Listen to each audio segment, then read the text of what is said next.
Hey everyone, Ah, welcome to Tiger True Crimes, where we're going to be having a discussion tonight on the Morphew case. And as you can all see, I got my special guest with me here, my brother Dusty. How you doing, Dusty? I'm good, bro. I'm glad to be being able to be around you so we can discuss this stuff. It's been a long time since we've been on here together, and I'm excited about it.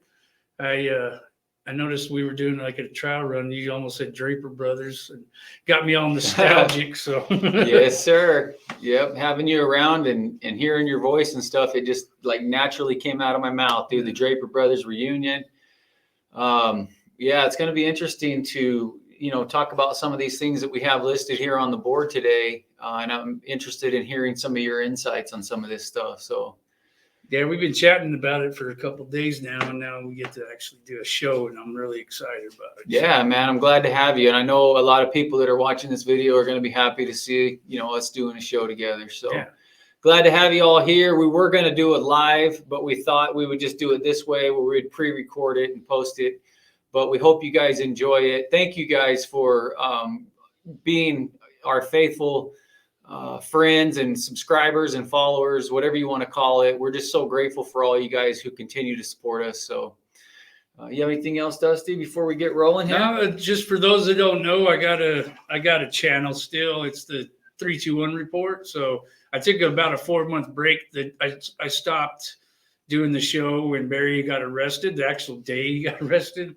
And I just started back up a couple months ago or a month ago. So just come on over there and check it out. So that's all I got. You know what I should have done, bro? And I didn't even think of it till right now. I should have put that up on the screen, the name of your channel, but no worries. It's the numbers 321 report with Dusty Draper. You guys can't miss it if you go just Google it or go to YouTube and type it in. So, but yeah, man, I encourage everybody that sees this, go over to your channel, subscribe. There's a lot of good stuff going on over there. And so yeah, go over there and subscribe to him. All right. I might talk Tyson into putting it on his community page or something. Yeah, I will. I will. I was just trying to look here real quick to see if I could get it up on the screen. Maybe I can. I guess you're more. I can do it. Yeah, we'll sling that over here. I'll get it on. Yeah, get it up there for everybody to see, so we can get some people. All right, you want to post our first one up here? Yeah. Like first topic? Yep, go ahead. Me and Tyson be talking about these topics, and we were just chatting. We weren't really planning the show, but I'm excited to talk about this stuff. So. All right, so what we got, the first item of business here, we wanted to talk about one of the things that came out of the affidavit, and I know it's been talked about a lot out there in some of the chat boards and stuff, but that is the DNA that was found in Suzanne Morphew's car. Some of the questions I had on it, Dusty, was where did they find it? Did they find it on the outside of the glove box or on the inside? Because to me, in my mind, that would make a huge difference. If it was on the inside, and we were kind of talking about this earlier, that could be anybody's DNA. Somebody that owned the car years ago, prior to the Morphews buying it. It could also be somebody that detailed the car. It could be somebody at the DMV, a mailman, anybody that mailed the title or mailed the registration or filled out the registration. So yeah, it could be anybody. Absolutely. Right. So, that was my question. Where did they find it? And we did a little research today to try to pinpoint exactly where that DNA was found, but it doesn't give us a lot of specifics as we expected that it wouldn't. But we decided to, try to go down that road and see if we could find out where that's at. Because if it's on the outside, like the face of the glove box, then, that's a huge difference than being on the inside. Yeah, because like you said earlier, it has to be new because that gets cleaned off. I mean, especially when you have a nice, like a Range Rover or something that gets cleaned off a lot, wiped off. People are touching it. People have their shoes on it. If, you got kids or whatever, or teenagers. And I don't think that it would have lasted from when they moved from Indiana or whatever. No, you're right. It would have been wiped off there a long time ago. So if anybody knows the answer to that or has any information, send it to me or send it to Dusty, and we'd like to know, because we don't know where that DNA was found. But getting right into it, man, it's interesting that this DNA was found, and it was linked to a suspect in 3 sexual assault cases coming out of Tempe, Arizona. And ironically, that's what my shirt says today, Tempe, Arizona. But Tempe, Phoenix, and Chicago, Illinois. So what are your thoughts on that, Dusty? What do you think about this guy? I don't know. I guess the way I looked at it, this DNA could be in 4 different states, come from a guy who is from one of 4 different states. They lived in Indiana. I don't know if they bought the vehicle before they moved to Colorado, but I'm pretty sure I heard they did. It could be linked to Illinois. It obviously is, because the DNA matched up to sexual assault cases in 2 in Arizona, 1 in Illinois. So, and then it could be linked to Arizona or Colorado. So it's kind of like you narrowed it down to 4 places. So you got to find a person who's connected to at least 3 of those. Yeah. Connected to Arizona, Colorado, and Illinois, because it had to, or I guess Indiana too, because it has to be, that guy has to be around that vehicle. Did that vehicle ever go to Arizona? Did it ever go to Illinois, Chicago? I don't know. Like, but I'm sure the law enforcement has tried to figure that out. So. Yeah, no, it's very interesting. You know, who is this mystery man? Who is this guy? And why did his DNA end up in Suzanne Morphew's car? And one of the things that the defense for Barry Morphew is going to really hammer is this DNA. And they're going to say, you know, this creates reasonable doubt. That's going to be a really strong hammering point for these guys. So, you know, that my phone's going off too. And I was just wondering, I just got to check to make sure it's not an emergency here real quick. We got both of our phones going off, but no, it's just, it's very, it creates a kind of a loophole, I guess, for the defense. Dusty, how do you feel about that in terms of, do you feel like that this is something that they're going to really go after? It looks like they are in the initial stages with, you know, the defense putting their strategy together, saying, well, what about this DNA that we found on the glove box? You guys withheld this information from us for a long time, and then all of a sudden you just dumped all this stuff on us, and we ironically happened to find it in all of this stuff. You guys didn't even tell us about it. So that you know, these 2 lawyers, Drew Nelson and what's the other one's name? Eichen. Yeah, they're Iris Eichen. They're already starting to lay the groundwork to use that DNA and that situation as a possibility for creating, you know, reasonable doubt. So they absolutely are. They're going to put that under a microscope and say, why aren't you guys following up on this lead? Barry's already suing the police and the prosecutors and everything, because he's saying, you guys didn't follow up these leads. You had a lead, you didn't follow it up. You focused all your energy on me. And so that's definitely going to be one of their, in my opinion, going to be one of their key things, because it does raise reasonable doubt. I mean, why don't they know who this person is? Well, one reason they don't, because he's probably not in the system, the CODIS, because they ran him and didn't find him. So he's not been in prison or anything for anything like this. So you got a sexual assault, you know, a sexual offender out there, and they're saying, why aren't you looking for him? Yeah. You know what I mean? And you're concentrating on me, and they're saying all this other stuff, like you don't even have a body and all this stuff. So yeah, that's a good strategy in my opinion. Well, but you know what? You made a good point earlier when we were talking about this, about how, you know, they're saying you guys didn't show this to us. That's not really their job. No, you know, absolutely their job is to get them the information, and then they can go through and find it. Now, what law enforcement did there in Colorado is, as soon as they found out this information, they sent it to the Phoenix Police Department, they sent it to Tempe Police Department, they sent it to the Chicago Police Department, they covered all of their bases. Well, they don't have to go and say, hey, by the way, guys, we found this in here. Yeah, talking about Barry's lawyers. They don't. So, and you know, Barry suing them, saying you didn't go after this guy, but they did make some actions like what you just said. They sent it to these different Yeah. agencies. That's all they're required exactly. to do. They ran it through CODIS and all that stuff, so they don't have to do anything else. Just like in that hearing that they had, and they were complaining about them not being able to open files, and the prosecutor said, "Well, it's not our job to open those files for you. We just have to give them to you." Exactly. You know? Yeah. So yeah. Well, it seems to me that, you know, and maybe this is like status quo for these cases. I mean, I've never really been like intricately involved in one like I am now with this case, but maybe this is just like par for the course in terms of them trying to just throw, you know what I mean? Just throw a bunch of chaos in there. That's exactly what they tried to do in that hearing. They were trying to throw out everything to say, you guys don't even have a body. You don't even know if she's dead. And look at all this other stuff going on that tells us there might be somebody else involved.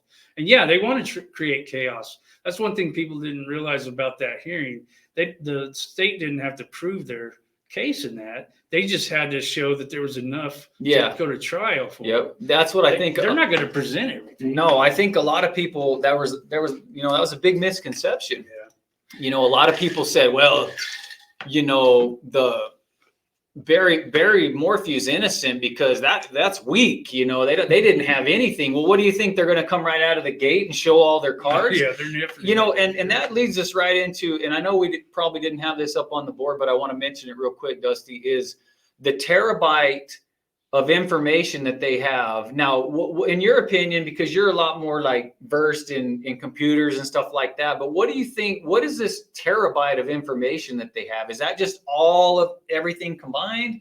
Or is it something from the spy pin, or what is that? That's everything, man. Okay. That's like, I would guess you got a terabyte is a lot.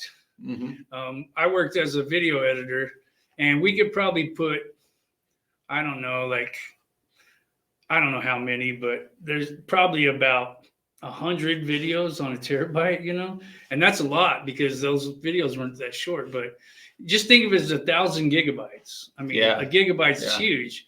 Like one photo is like 26 megabytes or 20 megabytes. Dang, so that's huge. You know what I'm saying? Yeah. If it was all photos, it would be tens of thousands of photos. I mean, I'm sure there's some legal documents, other documents, photos, videos, interviews they did with people, both video and audio. I'm sure they went and took pictures everywhere that they searched. Pictures inside the house, everywhere else. All of that stuff then, huh? So did you see there was 500 people? And do you imagine if 500 people sent you one piece of information, a video, how much stuff you would have to fill it? I mean, there's 500 people on the witness list is what I'm trying to say. And that's a lot of people to talk to. And then you got to document that. Yeah. So. Yeah, no, I was reading somewhere where like the normal, like standard computer, like home computer that you buy holds about a terabyte. Yeah. You know, yeah, so that's that gives you a computer. That gives you an idea of just how much information. Well, not only that, the stuff that I sent CBI, when they asked me for videos, I sent all the videos you and I had. Mm-hmm. It was probably, if I had to guess, probably about 200 gigabytes worth of videos and stuff. So there's only 800 gigabytes left for everybody else's stuff. You know what I mean? Yeah. So that tells you right there, there's a lot of stuff out there. You know? Well, and that's been one of the complaints, and maybe that we should shift into the next topic there, Dusty, Barry Morphew's lawyer's strategy. But that's been one of their strategies in the early going here is they're saying, you guys are overwhelming us with information. You're not giving us enough time in between these hearings to go through all this stuff. Again, that's not their job. Their job is to get them the information. So it just seems like these two lawyers that Barry has, they're just, you know, they're just very good at what they do. Let's just call a spade, Mm-hmm. but they're trying to throw things in here that will get this whole thing derailed. Yeah. Right from the beginning. Like you put it really well when you said it. They're trying to create chaos, because when you create chaos, if you're a juror, what are you going to think? Like, there's no cut and dry answer here. Right. So I can't convict somebody when there's all this other stuff going on, and I have no idea what the truth is. So cloud up everything and hope the jury acquits him. Yeah. which I hope that doesn't happen. Well, and I think this is just, again, it's status quo, man. When you're talking about the legal side of things, you know, the ins and outs of how these lawyers work, they try to hone in on anything that will create reasonable doubt. And I think that's one of the strategies that Barry Morphew's lawyers are, and probably they do it in every case, but we're really seeing it in cases like this where there's no body. Yeah. A lot of the evidence is circumstantial. They try to really get that chaos. And so what else do you think about the lawyer strategies? What else? One thing that was obviously crystal clear during the hearings was them trying to paint Barry as the victim. Yeah. I mean, they were slamming Suzanne for her affair, which wasn't right for her to do. You know, as far as my beliefs, you know, I don't feel like adultery is something that you should get into.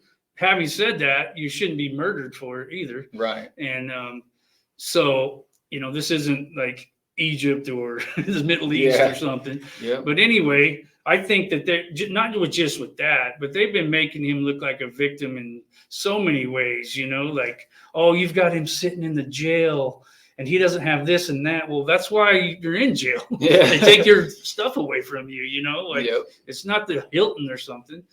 But yeah. And what do you think about that? No, I agree 100%, man. And the way that, you know, Barry presents himself as he's walking in and out of the courtroom with his daughters, you know, the clothes that he chooses to wear, just the whole persona, Dusty, to me, it just tries to make Barry out to be the victim. You know, he's walking, he's trying, you know, to just show, like, I'm such a good guy. He's holding the doors for everybody. He's got his arms wrapped around his girls, and he's just, you know, he's got his head down. Like, it just reminds me of somebody that's like, poor me. Why am I being picked on? Yeah.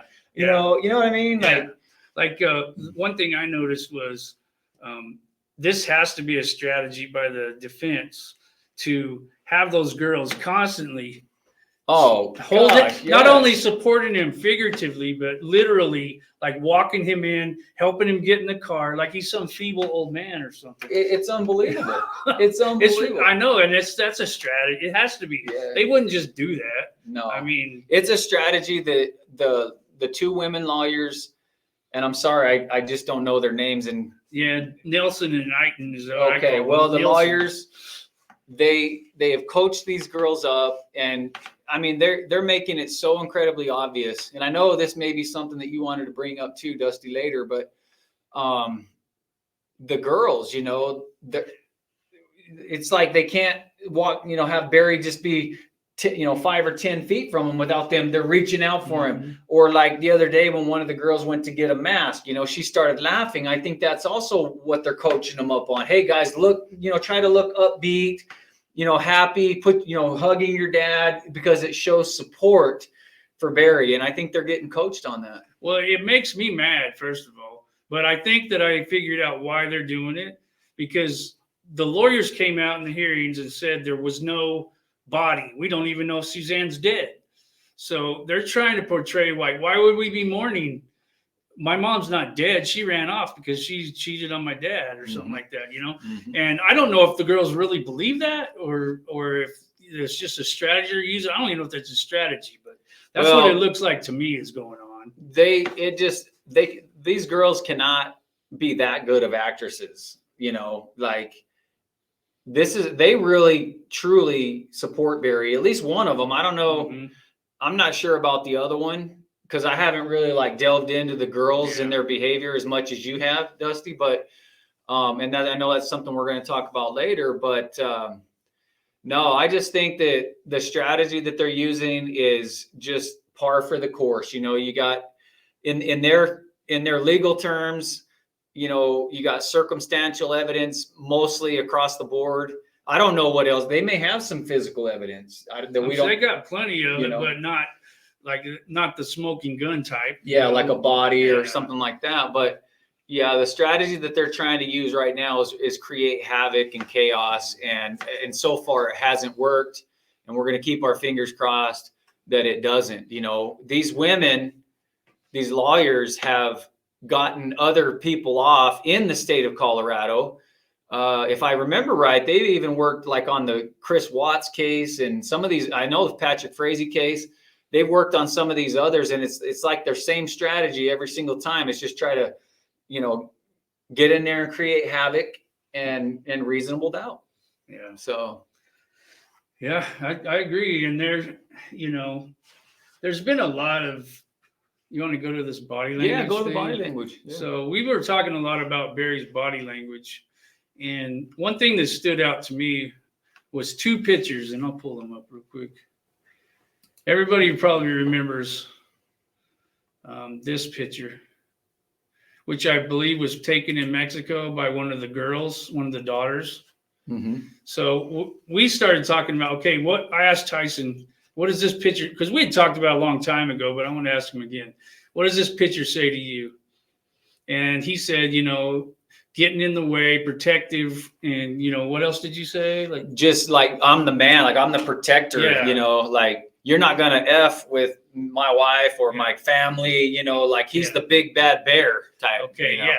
And I said I agree with that. I also said it was like he was saying Suzanne's my property. Yeah. You can't have her. Yeah. And that absolutely, look at his face. Absolutely, you can't have her. Yeah. Okay. So she's my property. Exactly. Yeah. And so remember that picture. Well, this was from the other day, just a few days ago when they were in court. Look at his arms. Yeah. He had just opened the door for all these women, his lawyers and his daughters. And what does that picture say to all of you? To me, what it says is first of all, he could have grabbed where he's supposed to grab on those doors, on the little handles. Yep. Like, I don't know if y'all can see these, but down here, or he could have put his hand anywhere, but he decided to put them up like that. Mm-hmm. So in my opinion, putting them up like that, what do you do when you try to scare an animal away? That you want to make yourself look as big as you can and yes. Yeah. And so he wants to act like he's the biggest, the baddest, the toughest. And those things inside of that little arm of his is his property. Those 2 girls. Yeah. That's what he's trying to say. Like, Yep. I've got this all sewed up. It says a lot. In my opinion, it says a lot. Oh, it does. I don't think that's a normal way you close 2 doors. Oh, no. Well, first of all, I've watched a lot of these cases, and I know you have over the years. Have you ever seen a person that's being led into the courtroom for his own trial or his own hearing, I should say, and he stands back and holds the door for everybody? No. To me, I feel like that's all show. That's got to be something that they planned. I'm going to show him I'm a gentleman. Yeah. Because, man, he said a lot of crappy stuff in that affidavit to all the agents, about sex and about, the way he treated Suzanne and the interaction. He didn't know that we're wrong in a lot of cases. He would say he would do something, and I'd be like, man, this guy's a chauvinist pig or something. He didn't think there was anything wrong with it. He's just talking to 2 guys. Yeah, no, I agree, man. That stuff that he was saying in the affidavit was strange, talking about the sexual stuff and all that.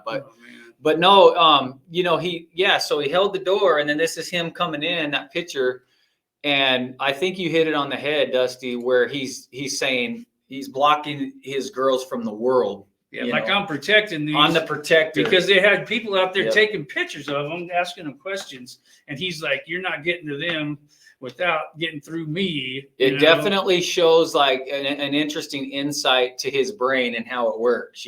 Like I'm the big bad protector. I'm the big bad Barry. Well, another thing is, like I said, like he wants to show he's a gentleman.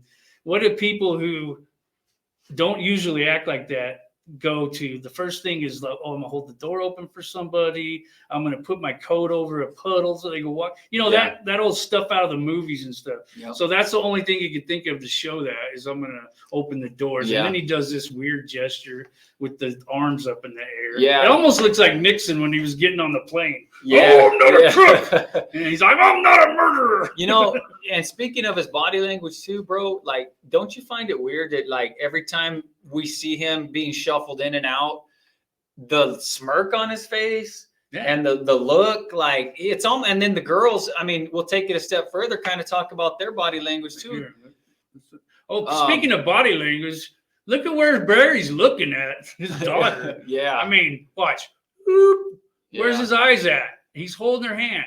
Mallory doesn't look too happy on the left side of him. Yeah.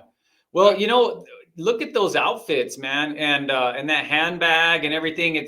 And they went in carrying Starbucks, and she had her designer glasses on. Mallory did, I think that. Here we go. There you go. Yeah, this is weird. Yeah, and I know people are going to say, "Oh, Tyson, you're just you're over exaggerating this," but you're going to your dad's court hearing, and it looks like you're going to like Rodeo Drive.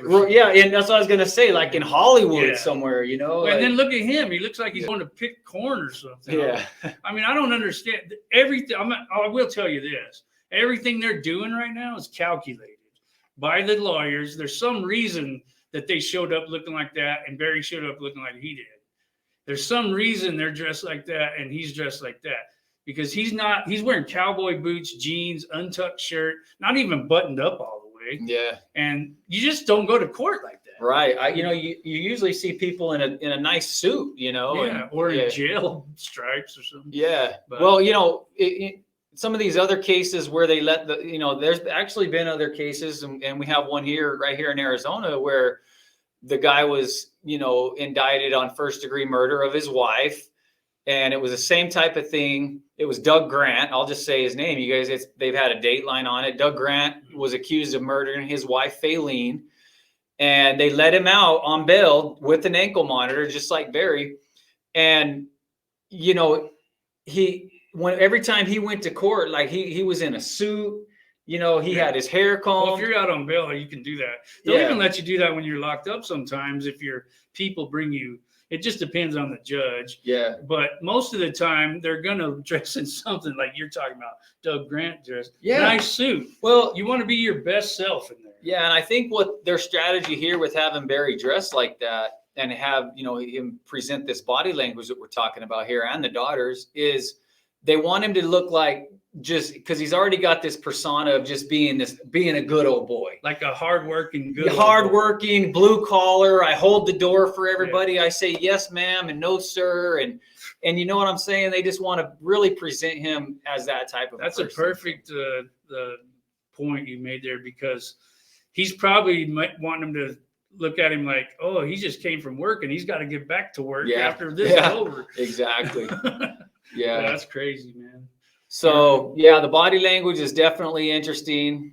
Barry's body language, daughters, we'll switch to that now. What do you think, Dusty? I'll let you go first on that. Man, we're getting unfocused. There we are. Anytime we move up or down like that. Is that what it's doing? It gets unfocused, Okay. We're using this camera we've never used before, by the way. But I've been studying these girls. At first, nobody wanted me to talk about these girls. And I just had a feeling that something wasn't quite right with them. So I studied and looked at everything. I'll tell you one thing that I've noticed, first off, is Mallory, who is, in case people don't actually know, Mallory is the one that is on Barry's left over here, not in the call black, but in the jeans. So every photo I ever saw her in before this court stuff started, she was smiling and overly smiling and always, all that crazy stuff. And if you see her now, it's totally stone-faced, not cracking a smile. But Macy, on the other hand, she's not there, but like right here, she's smiling. She was laughing in the video from what this is from when she was getting that mask from the lawyer. She's holding Barry's hands. Mallory just seems like she's angry about something. Mm-hmm. And I don't know if it's because when she gets to these places, people are saying, Barry, Barry, and wanting to know stuff and in their faces. But she doesn't look like that person I used to see. That's interesting. No, that's an interesting insight, bro. And you've studied the girls' behavior and stuff a lot more than I have. But just like, in talking to you the last couple of days and about the daughters, and you showed me that video where she was laughing. Mm-hmm. It was a showcase. Yeah. It was all show, Yeah. And it's weird. And to your point, why was this one so happy and bubbly? And then all of a sudden now she turned to like being stone-faced. I don't know, man. I mean, I don't know if it's to show that she has concern about her dad and she doesn't want him to go to prison for something she probably thinks he didn't do, or I don't know, because there's a total contrast between those two girls. Mm-hmm. I mean, I didn't, I saw way more pictures and stuff of Mallory than I did of Macy when I was going through this, but she never, in any of the photos I ever saw of her, she never looked anything but happy. And now, except like there was one little video where she was in a hospital bed, and I don't know why, but she was kind of sad, and some guy kissed her on the head and she smiled. But, that's the only time I've ever, besides now. Wow, that is weird how it's like both of them just kind of flip-flopped, Yeah, and I do a lot of analyzing that kind of stuff. I don't have any training in it or anything, but I like seeing if there's a change. I want to know why. Mm-hmm. And there's definitely been a change here, and I'm trying to figure out why. I don't know if she thought her dad was never going to be arrested or whatever, or if she got a visitor.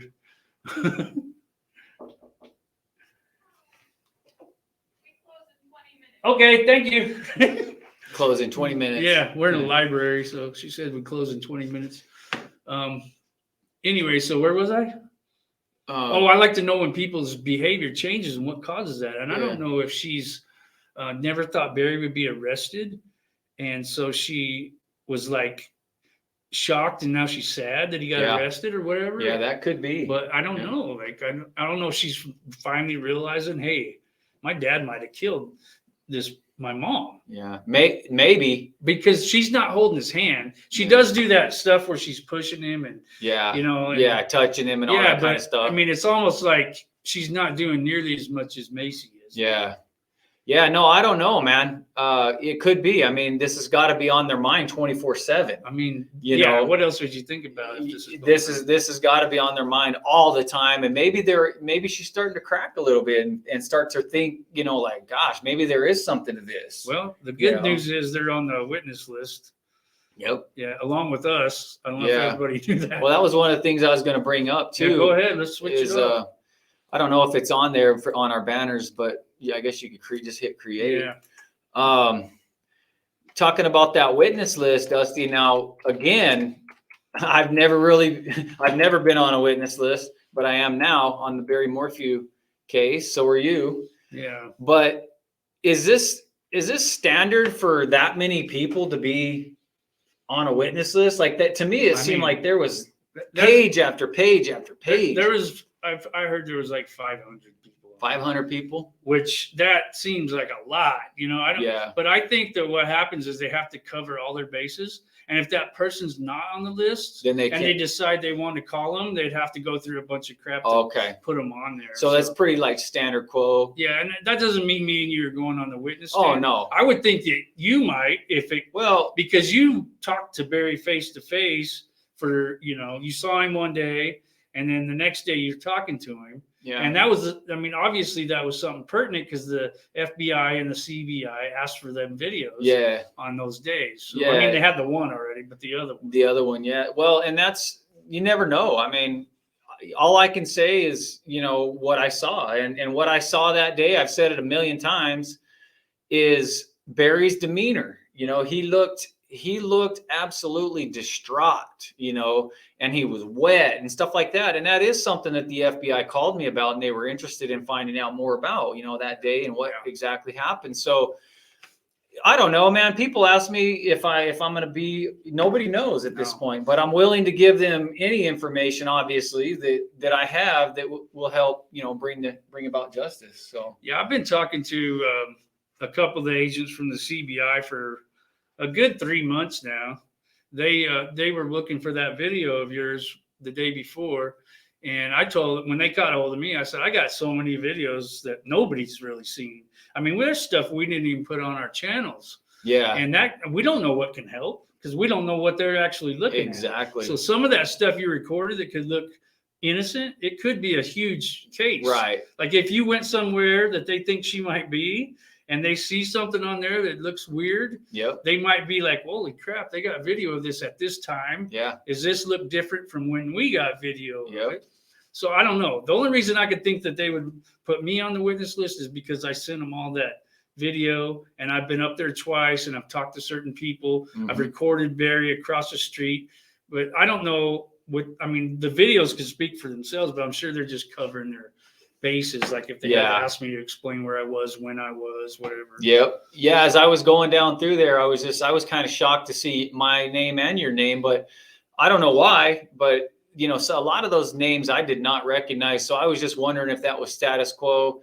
And also, maybe it's all the people that sent stuff into the tip line. Mm-hmm. And like you said, it's just kind of a catch-all, like in case we need to call this person. In case something comes up that they something becomes of what they turned in. Yep. I mean, you have to, what if you have to call them in and say, why did you send us this? What led you to do this? Isn't it amazing, Dusty, talking about all this stuff, like all the work and the man hours that go into these cases and all the money that you got to pay every single one of these all the, the millions and millions of dollars of taxpayer money and stuff that go into these things. And it's just another one of those things that it just makes you so frustrated at the person that's responsible for this, for putting family members in positions like this. Like I was talking about this the other day with the Daybell, and the daughters and son who I talked to. Putting them in that situation is absolutely horrible, but also just as a society too, like all the man hours and all the money and everything that goes into this, it's unbelievable. And I just wanted to point that out. And I wanted also to say, to piggyback on that, what a good job I think law enforcement does in these cases. I know you've heard me say it many times, bro, that there's a lot of cops out there that I don't like. There's a lot of really crooked, horrible cops. Yeah, and I feel the same. But on the other hand, bro, there's so many good, hardworking ones. And I know that guy that you talked to from CBI, he also called me one day. And these guys are fantastic, bro. And I just wanted to give them a shout out and just for all their hard work and the effort that they put in day after day trying to bring justice for Suzanne Morphew. Yeah, I agree. And when he called me, it was when I was on that break right after Barry. It was like, a month or so after I stopped, and I said, yeah, I'm taking a break. He's like, oh, you can't stop now. We're just getting started. Yeah. And it made me feel like, okay, he kind of respects the contribution that me and you gave to the case, even though I wasn't expecting to solve any case or do anything. But when somebody asked me to help, I'm more than happy to help. Yep. I didn't call them. They called me because I didn't want to overload them with stuff or give them something they didn't want, and say, think it was just like irrelevant or whatever. Yeah. So I wanted to, and I said, they said, we were waiting to call you because we had so many people to talk to. And now that we see the witness list, I can understand there's so many people there. And can you just imagine sifting through all that, Dusty? And again, all the man hours. So man, just kudos to all the people that work behind the scenes. There's so much work going on behind the scenes. And I want to say one more thing. During the hearing, when those guys would say, I don't recall or whatever. Yeah. They know. Yeah. I mean, they're not lying, but they're not going to say something unless they know 100% because they don't have to in that hearing, Yeah. All they have to do is give enough evidence. They're not going to give up all the information. Exactly. They said, I can look it up. I have to go back and look it up. I don't recall, which isn't a lie. I mean, they want to get it right. So a lot of people were out there saying, oh, these guys, they don't remember nothing. What's wrong with them? That's not the case. They know what they're smart. They know what they're doing. Just from talking to them a few times, I could tell that they know exactly what they're doing. So. Yep, absolutely. So man, it's going to be interesting to see how this thing it wraps up. It's going to be a ride. Buckle up. It is, and it's far from over. Just like that agent said, Agent Cahill. He said it's far from over. We're just getting started, and I think their main focus, I really think, is to find Suzanne, and that's what our focus has been this whole time too. Yeah, it's like I don't. Everybody has their opinions of what happened. I think that affidavit narrowed a lot of that down because Barry only had a certain amount of time that he could have disposed of her. But yeah. Crazy. The other thing I wanted to bring up, Dusty, I thought about this the other day and I wanted your opinion on it. I went back and watched my video with Barry that day that I filmed him. Surreptitiously. Is that how you say it? I don't know how to say that word. Serendipitous? Something like that. You're asking the wrong guy to pronounce words. But when I recorded Barry, one of the things that he mentioned in there was I asked about the bike. You know, he was going on and on about we searched 200-mile radius. We've done this and that. And then I stopped him and I said, so wait a minute, you found Suzanne's bike down there next to that tree? I was asking him and he said, no. He said, it was just, he didn't say no. He goes, well, it was just laying there on the ground. And at that moment, Dusty, and I've watched this, you know, several times before. Yeah, there's the picture of it. And I thought in that moment, how did Barry know that? How did he know that it wasn't laying down against the tree? Like I always heard it was down against the tree. How did he know that it was stuck halfway down the hill? That's because unless you know what he's going to say and what other people can say that support him is, well, he was told that by law enforcement or George Davis or somebody. But why are they going to say, hey, her bike was halfway down the hill? I mean, maybe they would, but to me, it sounded like something that he saw with his own two eyes. Yeah, he didn't say. You know, he didn't say. George told me it was halfway down. He said it was. It was halfway. A definite, like he knew it. And to go along, that's a great point because remember what he told me in the very beginning. Let me show you what happened. Yep. It wasn't let me show you what we think happened. He knew. Also, he started saying in your video, and the tire was sticking. Well, you know. Yeah, put it on there again. He was saying the tire was sticking up in the air. He was going to say, look at the tire. Okay, so wait a minute. So wait a minute. Leave it there for a minute because that's a good point. He said the tire was sticking up. Now, why would somebody say, oh, Barry, the bike was halfway down the hill with the tire sticking up like this? Maybe, but in my mind, there's way more important things to discuss and talk about. It's something that he saw when he threw the bike down, standing on the top. He saw the wheel sticking up like that. Yeah. So, now, what they mentioned also was that the brake cables were wrapped around real tight too. And it was almost like he was leading into something about that when he kind of like abruptly just changed the subject. So, so you made a good point. If you're looking from up at the top of the hill there, you would see that tire sticking up way better than you would in this angle. Exactly. You can still see it sticking up, but you got the background of the hill obstructing it. But up there, it's nothing but, you know, empty space that you're going to see that wheel sticking up. Yep. You'll notice it a lot better. Exactly. And some people might argue, well, this was, you know, 5 o'clock, 4:30 in the morning. It still would have been dark. You know, I mean, do you think he don't own a flashlight? He owns a flashlight. I mean, he's a hunter. He has to own a flashlight. Yep. So, I mean, and there was probably enough light, you know, from the truck. I mean, if the door's open, you know, you got one of those big cab lights in the back and stuff like that. He would have been able to see that tire sticking up. Of course, he saw it sticking up. So, I mean, he knew exactly where it was. It wasn't the law enforcement told me or anything. He knew because he saw it with his own eyes. He saw, and when you go back and watch that video that I got of him, you'll see what I'm talking about, where he says, you know, and I said, Barry, so the bike was down the hill here up against the tree. He says, no, it was about halfway down. Yeah. It's like, dude, how did you know that? Why would you even correct you though? I mean, it was close enough to a tree. Right. Why would you even say that? But another thing is, man, data from his truck puts him at that spot. Yeah. In that same time frame.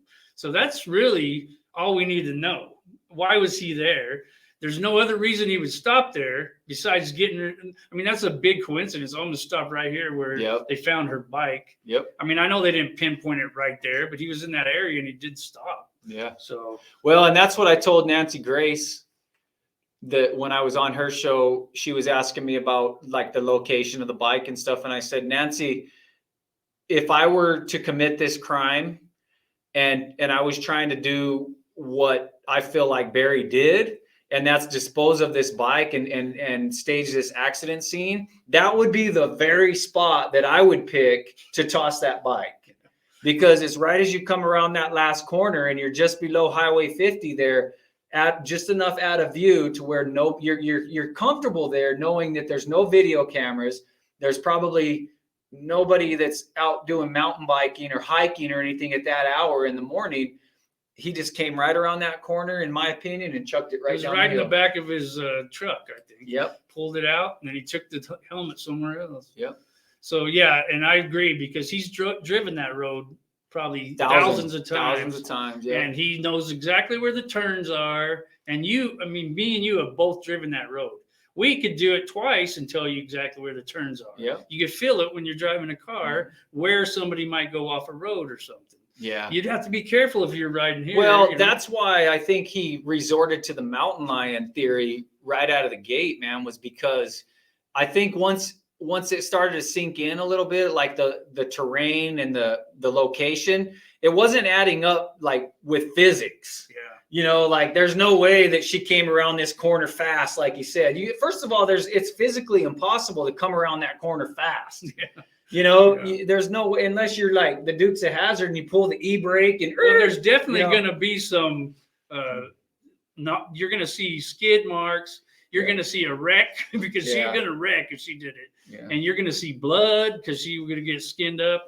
You're going to see all kinds of stuff. Well, and if a mountain lion got her, you're definitely going to see a lot of stuff. Well, I know we're rehashing stuff that we talked about very early on. Everybody knows there was no bike ride. I mean, but we're just talking about, I wanted to mention that because I went back this week and watched my video and I heard Barry mention that the bike was only about halfway down or something along those lines. Yeah, you were looking at it and you saw something new.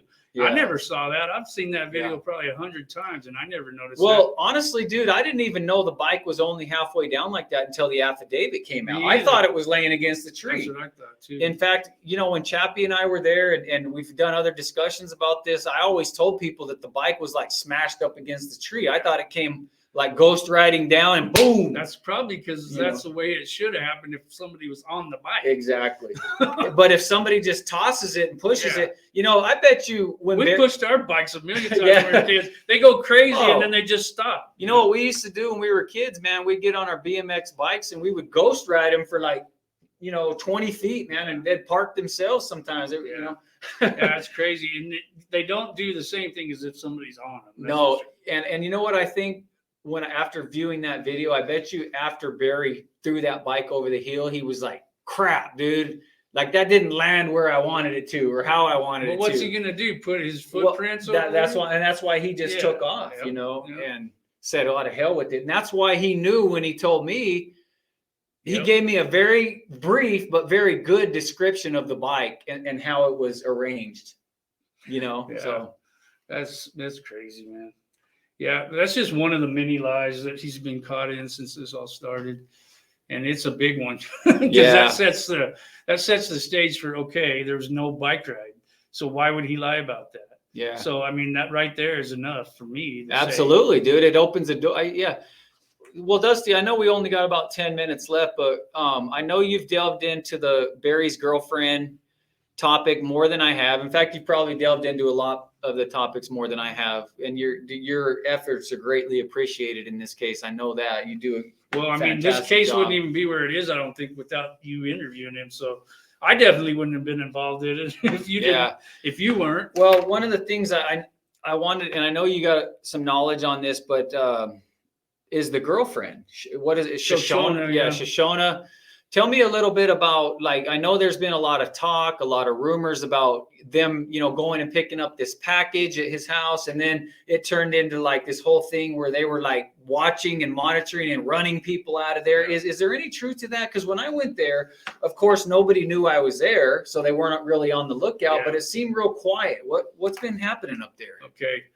One thing as far as Shoshona goes, I have a friend that that you've talked to, that when I went up there back in, when was it, April and May, when it was Suzanne's birthday and they did the celebration, she flagged me down and we went and we did a tour of everything.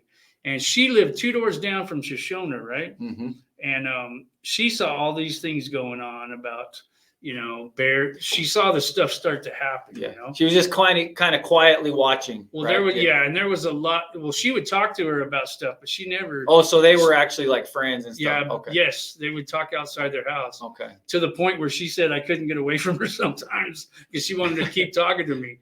Well, anyway, she strongly denied ever having anything to do with Barry. She said she just cleaned his house or whatever. And then this, at first I was taken up for Shoshona because I was getting lied to too from this guy up there. Not lied to purposely by him, but he cleaned houses with Shoshona, and he said she told him there's no way I would ever date Barry and blah, blah, blah. She was telling everybody this. Well, come to find out, like, it was all lies. She was dating him. When I went up there, Barry's truck was at her house.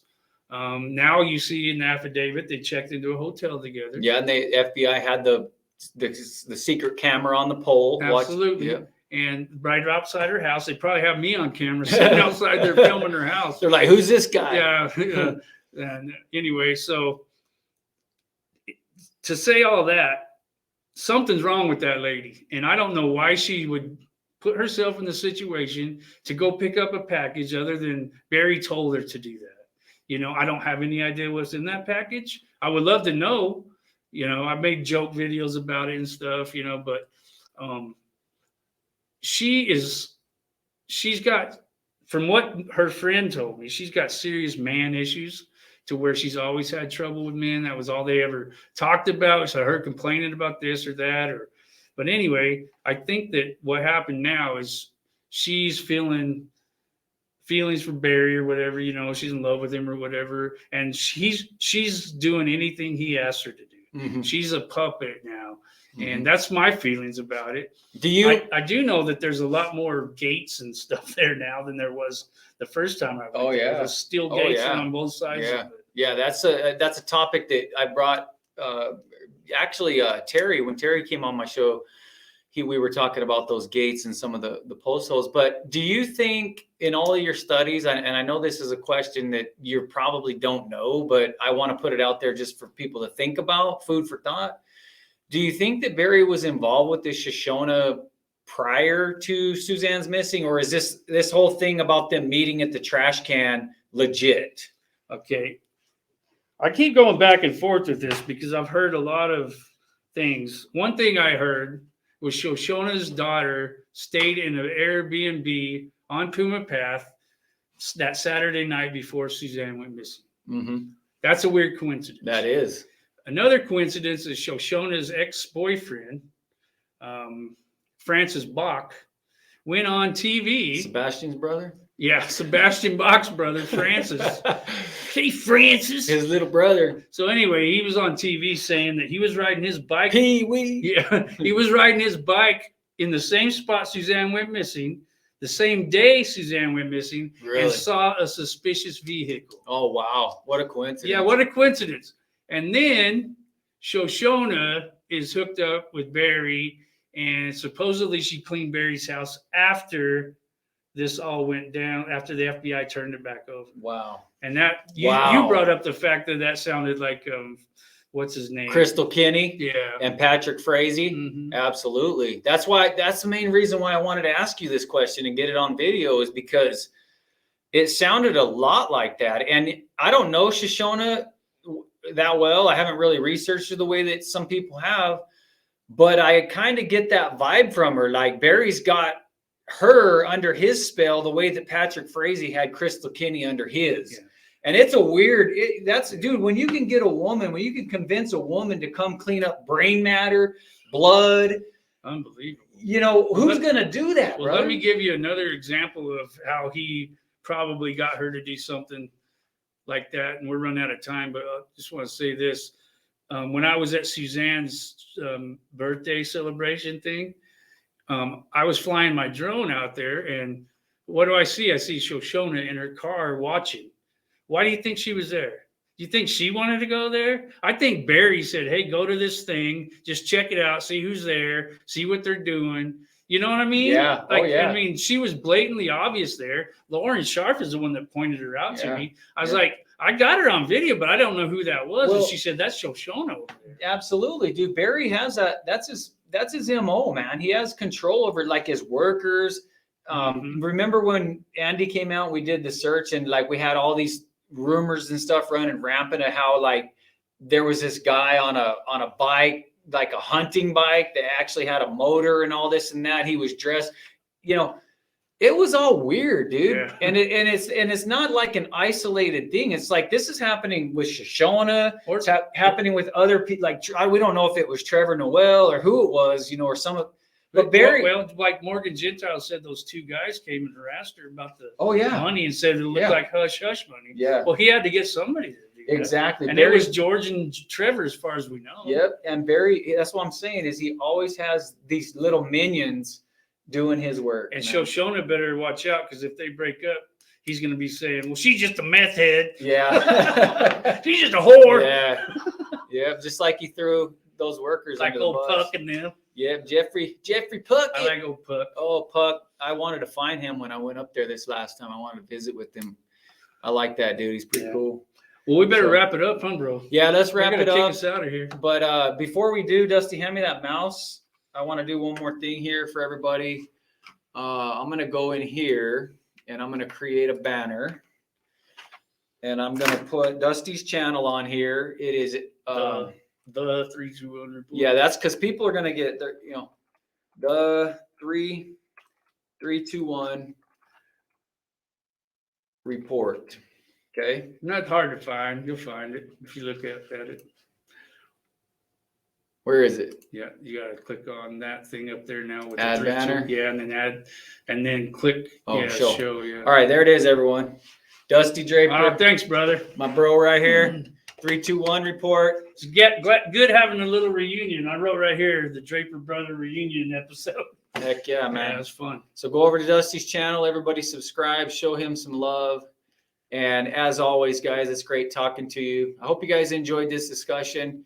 If you did, not only subscribe to Dusty's channel, the 321 report, but if you haven't subscribed to my channel, of course, Tiger True Crime, do that as well. I'm really looking at maybe starting to do this more often. I'm starting to get in my groove, and we got somebody at the door. I got it. So we're going to sign off for the night, guys. Love y'all. As always, stay safe, and we will be talking at you very soon. God bless.